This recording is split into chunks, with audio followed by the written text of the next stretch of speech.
સ્થાનિક સ્વરાજ્યની ચૂંટણીને લઈ તૈયારીઓ હાથ ધરાઈ। વધુ 2 જિલ્લા અને 18 તાલુકા પંચાયતોમાં રોટેશન જાહેર। અમદાવાદ અને પાટણ જિલ્લા પંચાયતનું રોટેશન જાહેર।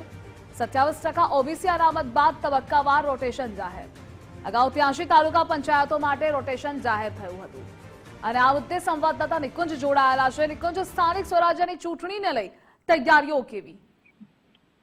જે પ્રકારે 27% ઓબીસી અનામતની વ્યવસ્થા કરવામાં આવી છે તેને લઈને અનામત રોટેશન દરેક સ્થાનિક સ્વરાજની ચૂંટણીની અંદર ડિક્લેર કરવામાં આવી રહ્યું છે। તબક્કાવાર આ ડિક્લેરેશન થઈ રહ્યું છે।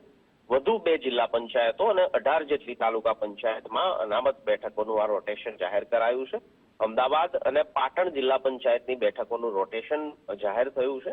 અમદાવાદ અને પાટણ જિલ્લા પંચાયત હસ્તકની 18 તાલુકા પંચાયતની પણ રોટેશન ડિક્લેર કરવામાં આવ્યું છે। રાજ્ય સરકારે જાહેર કરેલી 27% ઓબીસી અનામત બાદ તબક્કાવાર આ રોટેશન જાહેર થઈ રહ્યું છે।